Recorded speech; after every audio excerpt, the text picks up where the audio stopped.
한 달에 한 번 만나는 시간이죠. 조갑제의 시사 강펀치. 조갑제닷컴의 조갑제 대표 나오셨습니다. 어서 오세요. 네, 안녕하세요. 네. 지방선거 이제 32일 남았습니다. 네. 광역단체장 후보 공천이 양당 모두 마무리가 됐어요. 오늘 이제 양양자 최고위원 경기지사 후보로 확정된 걸 마지막으로. 지금까지 양당의 공천 어떻게 평가하십니까? 민주당은 역시 뭐 집권 초기니까 또 대통령과 당대표가 별로 갈등을 벌이지 않고 상당한 그립을 행사해 가지고 상당히 승부사하게 된 것 같은데 이게 득표율과 직결될 것 같지는 않아요. 또 다른 뭐 공소 취소라든지 지금 이란 전쟁의 네. 그 여파가 진행 중이니까 반면에 이 국민의힘은 이 선거판을 민주당 심판선거가 아니라 장동혁 심판선거 비슷하게 만들었잖아요. 자기들이 만들었잖아요. 거기서 아직도 헤어나지 못하고 결국 윤어게인 뭐 종합적으로 보면은 윤어게인 공천이 됐다고 봅니다. 네. 예, 뭐 윤어게인 공천이 아니려면은 거기에 윤석열 비상계엄과 부정선거 음모론과 싸운 사람을 공천해야 되는데 그런 공천은 뭐 없죠. 오세훈 서울시장은 예. 뭐 싸운 쪽에 속하지만 그렇게 봅니다. 지금. 네. 뭐 대구시장 후보 추경호 후보 같은 경우 내란 중요 임무 종사 혐의로 그렇죠. 재판을 받고 있는데 국민의힘 쪽 인터뷰를 해보면 그건 뭐 좀 무리한 기소이기 때문에 별 선거에 변수가 될 것 같지 않다. 그냥 이런 반응을 보이더라고요. 그건 뭐 우리나라 재판을 불신하는 거고 국법 질서에 대한 도전인데 그것도 보통 죄가 아니고 내란 중요 임무 종사죄 아닙니까? 그게 확정되면은 징역형을 살 가능성이 있는 그런 위험 부담이 있는 사람을 그것은 도전이라고 생각합니다. 그러니까 공화국에 대한 도전이라고 생각해요. 그리고 대구 시민들을 고민하게 만든 것이죠. 네. 그 선택이 내란 중요 임무 종사죄로 조사받는 게 아니라 지금 재판받고 있는 사람과 그다음에 그 사람들이 좌파 성향 또는 진보 성향으로 보는 후보 사이에서 고민을 해야 되는데 제3의 선택을 할 수 있는 길을 막아버리잖아요. 네. 그러니까 대구 경우에는 합리적 보수 성향의 사람들이 지금 이 순간에도 굉장히 고민하고 있다고 봅니다. 그 양당 광역단체장 후보 공천의 특징이 국민의힘은 현역단체장이 거의 전부다. 그렇죠. 그때 민주당은 현역단체장이 몇 명 있지도 않았었습니다만 그렇죠. 100% 탈락했어요. 그렇죠. 그런 그 상황 변화가 생긴 이유는 뭐라고 보십니까? 저는 국민의힘의 경우에는 장동혁 당권파가 공천을 했으니까 결국 현역 그리고 새로 뽑는 사람 중에서는 윤석열과 관계 있는 사람을 뽑을 수밖에 없었고 저는 여당 사정은 잘 모르겠어요. 왜 그런 결과가 나왔는지. 그러나 상당한 여유를 자신감을 가지고 한 것 같아요. 모든 여론조사에서 거의 압승을 그렇죠. 한다고 생각하니까 뭐 신인 내세워도 되고 뭐 전문가 내세워도 된다는 점에서 일단 모험을 한 것으로 보이는데 그건 뭐 모험이라기보다는 지지율을 바탕으로 했으니까 다만 앞으로 한 달 사이에 많이 이제 후보 중심으로 움직일 테니까 당 지지율도 중요하지만 후보 중심으로 움직일 테니까 변화는 있을 거라고 봅니다. 항상 한국 선거는 막판에 가면은 이 근접하잖아요. 네. 근접할 요인이 점점 생기고 있잖아요. 지금 한 달 앞두고 조갑제 대표는 광역단체장 기준으로 몇 대 몇 정도를 예상하십니까? 저는 경상도 지역에서 경북 하나밖에 없다는 거는 당 지지율을 가지고 했는데 요새 경상도 지역에서 보수 결집 또는 합리적 보수를 가진 사람들까지도 반민주당으로 도는 게 좀 감지가 됩니다. 그리고 한동훈 전 대표의 부산 출마가 흔히 요새 말하는 동남권 네, 어떤 자극 요인도 되고 해서 생각보다는 한 두 자리 정도, 3개 내지 4개 정도는 얻을 수도 있을 것 같아요. 그럼 뭐 대구, 경북, 그다음 부산, 울산, 경남 중에서 한 3-4개. 예, 울산은 어려울 것 같고, 예. 뭐 가장 가능성 있는 거는 이제 경북 다음 대구인데, 대구. 예. 그 다음이 아마 부산, 경남. 네. 그리고 저는 수도권에서도 변화가 있을 수 있다고 봅니다. 아, 그래요? 예. 아니 오세훈 서울시장과 정원호 네. 이렇게 딱 비교를 했을 때 서울이라는 세계적 대도시, 제가 이 검색을 해보니까 메트로폴리탄 개념으로는 서울의 경제력이 세계에서 4번째더라고요. 네. 그걸 성공적으로 뭐 10년 동안 관리했다고 자부하는 오세훈 그리고 한 구를 발전시킨 정원호 이렇게 딱 비교를 하면은 어떤 체중 차이, 체급 네. 차이가 나지 않을까 하는 생각도 들어요. 그래도 정당 지지율이나 이게 너무 차이가 나지 않습니까? 차이가 나죠. 수도권에. 그런데 그거는 저는 오세훈 서울시장의 개인기로 어느 정도 메울 수 있다고 생각을 하고요. 네, 네. 그다음에 요새 뭐 공소 취소라든지 이란 전쟁의 여파라든지 이런 게 거기에 가해지면은 건집할 것 같은데요. 그래요. 뭐 많은 사람들이 그 대구, 경북 뭐 한두 곳만 빼고 나머지는 다 민주당이 승리한다 그러는데 조갑재 대표는 아직 한 달 앞두고서는 아직 모른다. 조금 예. 더 그 보수 결집이 있을 것 같다. 근본적인 그거는 바꿀 수 15대 1 정도는 아니고 예컨대 뭐 12대 4가 된다든지 13대 3이 된다든지 그 정도겠죠. 선전하더라도. 네. 그리고 이제 이번에는 그 지방선거와 함께 치러지는 재보궐선거에 아주 관심 지역구들이 많이 그렇죠. 생기고 있지 않습니까? 네. 먼저 한동훈 전 대표하고 조국 대표가 출마한 곳들 부산 북구갑은 누가 이길까요? 저는 한동훈 대표가 유리하다고 봅니다. 그래요. 예. 최근 조사 나온 거 보면 하정우 수석이 1등으로 나오는 게 더 많은데. 예. 예. 그래서 난 동탄 모델을 계속 생각해요.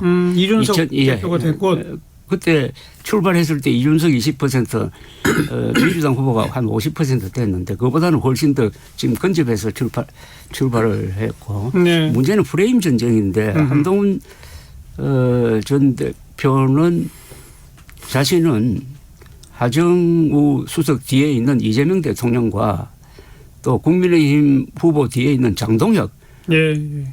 두 사람과 싸우겠다. 그렇죠. 일타 상피 작전으로 나오는데 이게 먹힐 거냐는 겁니다. 그리고 부산 사람들이 조금 갈구하고 있는 노무현 전 대통령 이후에 팬덤이 강한 인기가 있는 사람이 별로 없었는데 한동훈 전 대표에 대해서 그런 기대감을 갖고 있는데 이게 결국은 대의명분에 의한 바람이냐 예. 아니면 조직에 의한 여당 프리미엄이냐의 대결이라고 생각합니다. 네.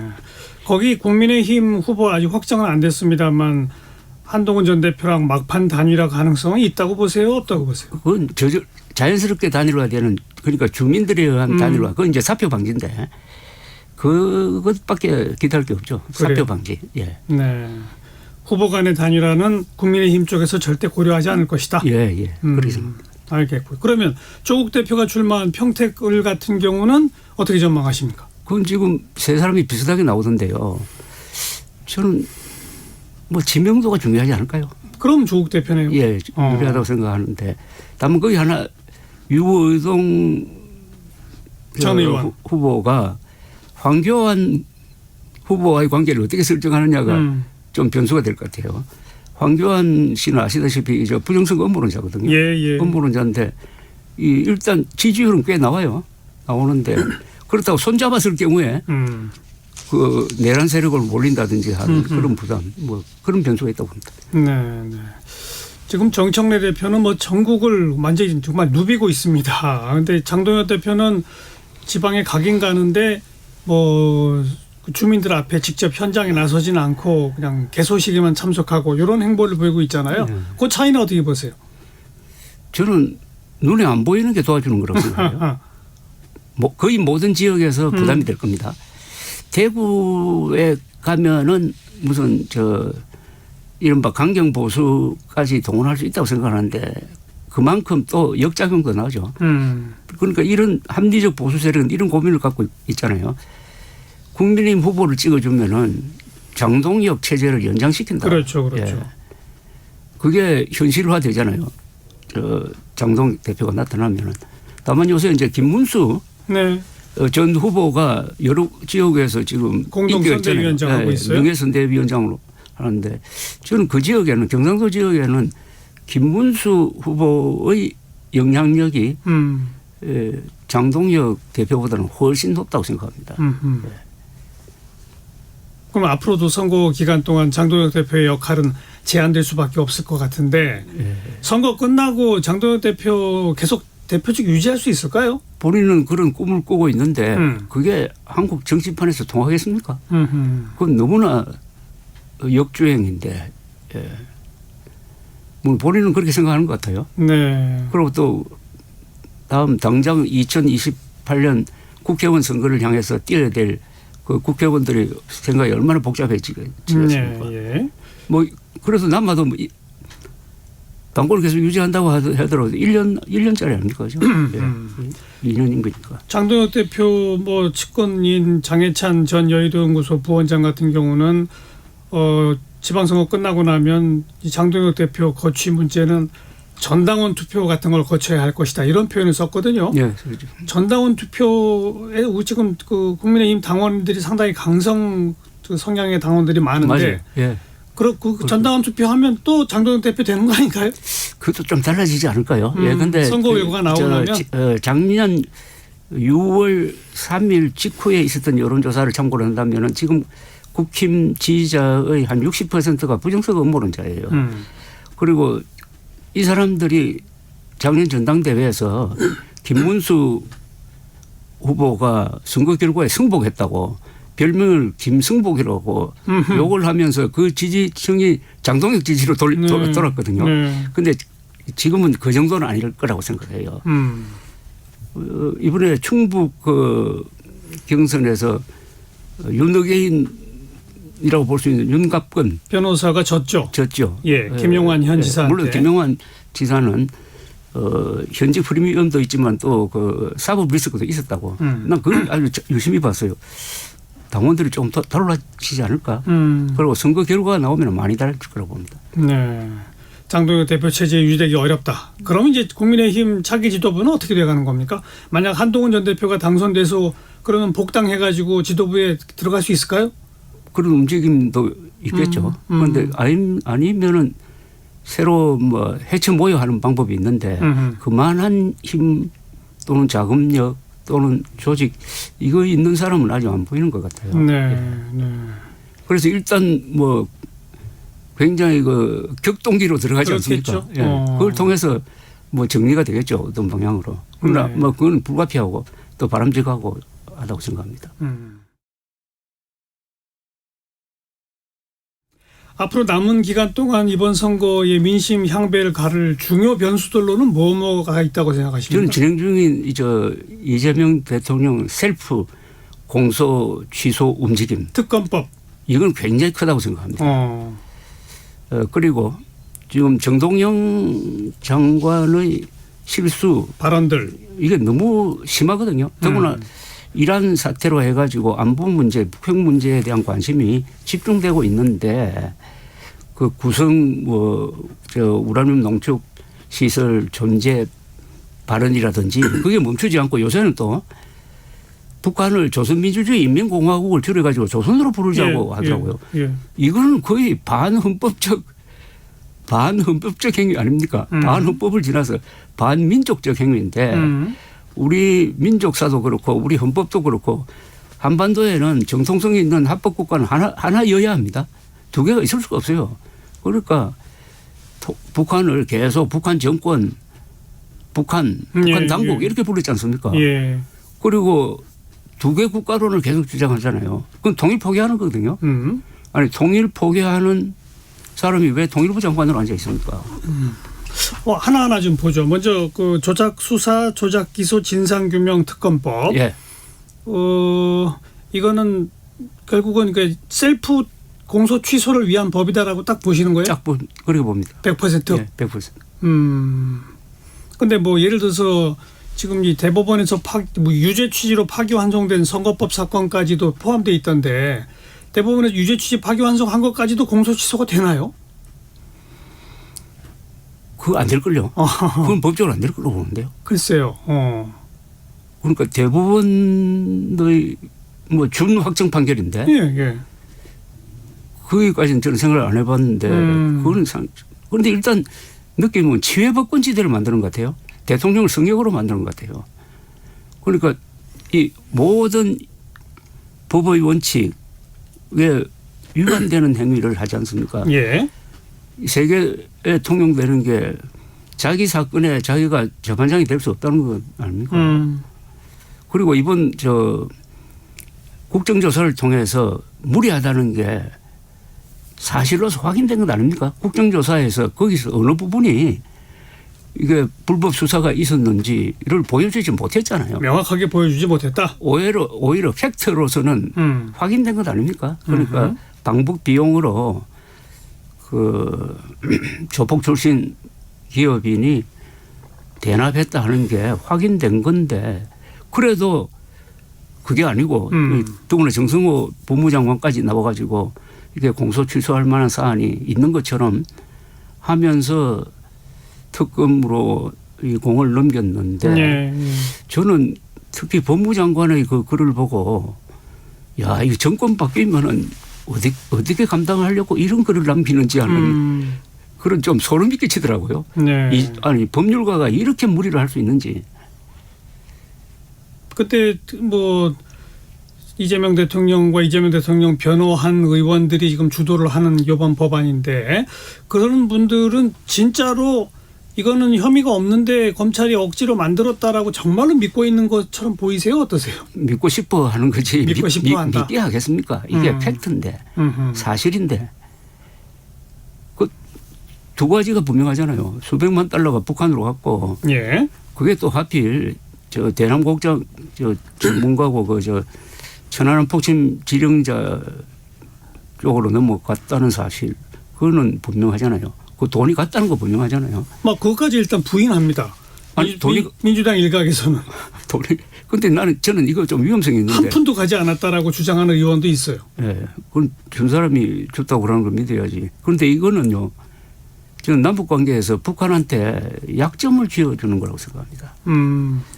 우리의 약점을 주는 거다. 아니 그런 예가 있잖아요. 우리 2020년에 2000년이죠. 2000년에 평양에서 김대중 김정일 회담 있었을 때 대북 송금 4억 5천만 달러. 그때 김정일이가 그 돈을 받는 순간 어떻게 보면 김대중 정권의 약점을 잡은 거거든요. 그때 만약 한국 언론이 그 리얼타임에 그 사실을 폭로를 했다면 어떻게 되겠습니까? 그러니까 이 사안의 어떤 비밀을 북한이 갖고 있을 것이라고 생각을 합니다. 그게 뭐 사진으로도 기록으로도 남아 있을 수 있고 하니까. 예. 그래서 이쪽에서 공소 취소를 한 다음에 북한이 그런 자료를 갖고 있다가 뭐 터뜨려 버린다든지. 네. 아니면 그걸 가지고 밀고 당기고 해버리면 그럴 수도 됩니까? 있다. 네.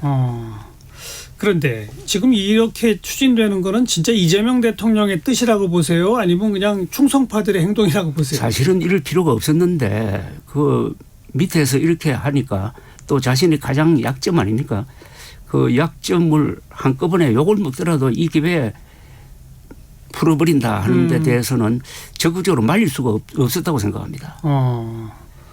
말릴 수가 없는 정도라고 보세요? 본인의 의지가 강력히 투영된 거라고 보세요? 그럼 가만히 있으면은 뭐 알아서 하라는 건데 또 최근에는 상당히 적극적으로 거기에 힘을 실어 주던데요.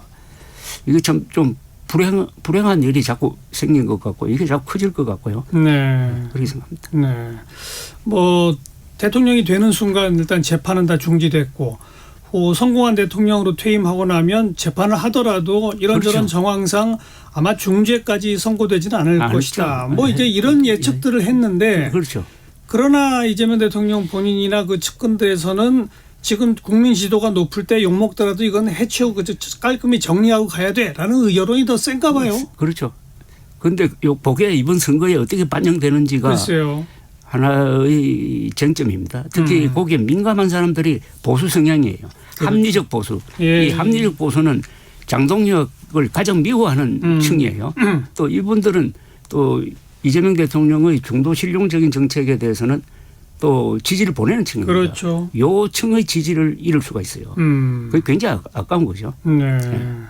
어떻게 보면 이제 그런 분들은 아예 이번 선거 포기하고 투표장에 안 갈지도 모르는데 공소취소 이 특검법 처리되면 그거 화나서라도 투표장에 화나서 가고. 가능성이 있다 이런 예, 거죠. 그렇죠. 이게 또 정동영 장관 그 실언과 이게 엮여가지고 이게 정복되는 것 같아요. 그래서 벌써 이제 이 특검법 추진 기사가 나자마자 국민의 더불어민주당의 특히 영남권 후보들은 매우 긴장하고 맞습니다. 예. 이게 이번 선거 영향을 줍니다. 판세를 뒤집을지도 모른다라고 예. 하는 우려들이 나오는 모양인데 그런데도 그냥 법 통과를 강행할까요? 5월달 안에 선거 전에?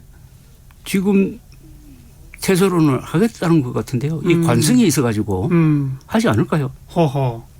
이게 여기에 브레이크를 걸려면은 대통령이 걸어야죠. 예, 내 자신의 사건이 선거 쟁점이 되는 걸 원하지 않는다. 네. 뭐 이렇게 하면 되겠죠.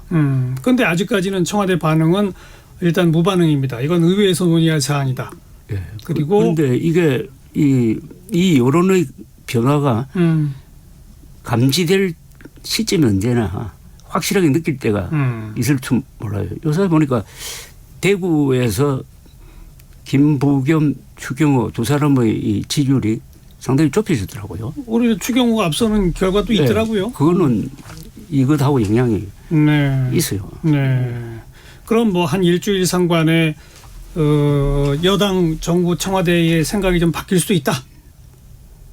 바뀔 수도 있는데 그 가능성보다는 계속 가는 가능성이 더 높은데. 알겠습니다. 이게 아마 결국 이번 선거에서 제일 중요한 데는 서울 아닙니까? 그죠? 예. 서울 민심이 여기에 반응하는지 안 하는지를 한번 좀 지켜볼 필요가 있다. 지켜볼 필요가 있다고 생각합니다. 네.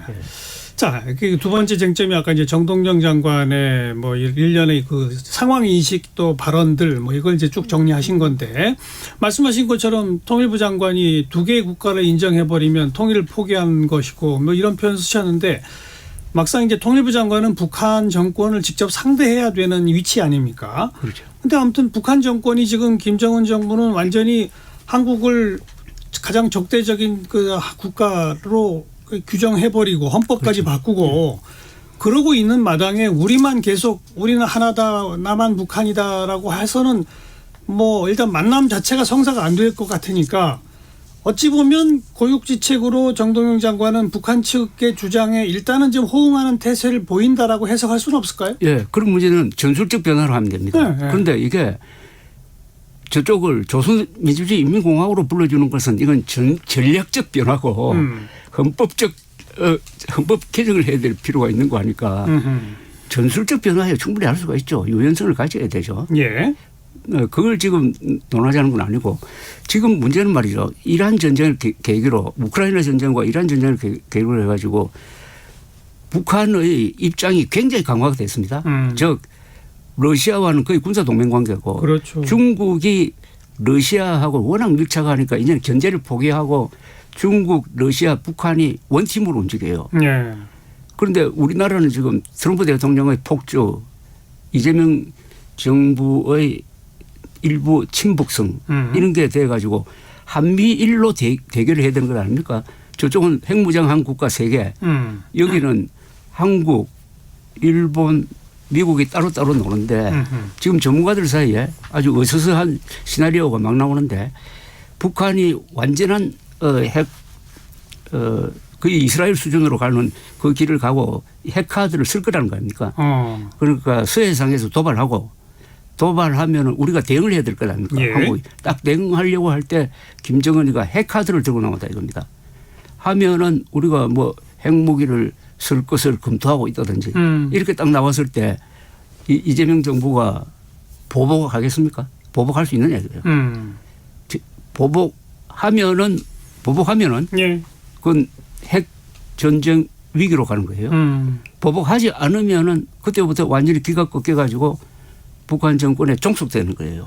그러니까 굉장한 이 핵 게임의 변화가 왔어요. 예. 핵 게임의 변화가 와가지고 이제는 잠수작전, 북한 비핵화 같은 것은 공허한 이야기니까 그거 하지 말고 한미일이 미사일 방어망을 함께 만들어가지고 철두철미하게 수도권을 보호를 해야 된다 하는 이야기를 전문가들이 하고 있는데 제가 항상 읽어보는 잡지가 포린 어페어라는 잡지가 있어요. 여기 이번 호에 보니까 이란 특집이 나오는데 북한 특집이 또 같이 붙어 있어요. 이 세 사람이 있었어요. 아주 유명한 사람 세 사람이 있었는데 이 사람들이 한결같이 하는 주장이 이제는 핵게임에서 완전히 김정은이가 이겼다. 이런 제목. How North Korea won. 예. 기분 나쁘지 않습니까 이거? 이거 쓴 사람이 정박이라고 한국 사람인데 저 CIA 분석관 출신이고 바이든 정부 때 국무부 부차관보 했던 사람이에요.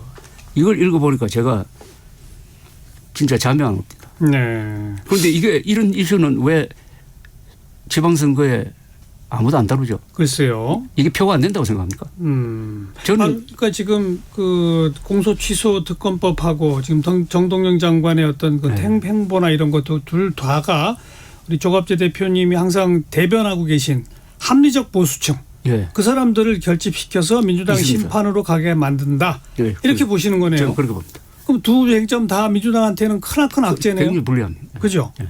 그런데 왜 계속 이렇게 가죠? 너무 자신만만해서 그럴까요? 근데 우선 요새 동자 있는 사람들이 무슨 말 물어가지고 정동영 장관. 자꾸 발음이 네. 헷갈리는데 정동영 장관은 처음부터 미스캐스팅이었다고 생각해요. 취임하자마자 두 개 국가론 찬동하고 뭐 이런 식으로 갔는데 예. 그러고 위승락 실장이 고생해서 지금 한미 관계를 이렇게 추스려 가는데 그게 계속 찬물을 끼얹고 그런데 그게 이번에 구성 발언에 대해서는 미국이 너무나 강경한 대응을 한 거 아닙니까? 예, 그렇죠. 북핵 문제 관계로 정보 교류를 차단하는 것은 이것은 동맹 관계에서 있을 수 없는 일입니다. 예. 더불어 그건 시시한 정보가 아니라 북한 핵 관련인데. 그러니까요. 그렇다면은 잘라야죠. 자르고 안 자르면은 또 사고 칠 겁니다. 알겠습니다. 합리적 보수가 민주당 심판으로 돌아설 만한 변수 두 개가 지금 점점 커지고 있다. 예. 요 관리를 어떻게 하는지를 지켜볼 포인트다. 이 말씀까지 오늘 듣겠습니다. 조갑재닷컴의 조갑재 대표 고맙습니다. 네, 1분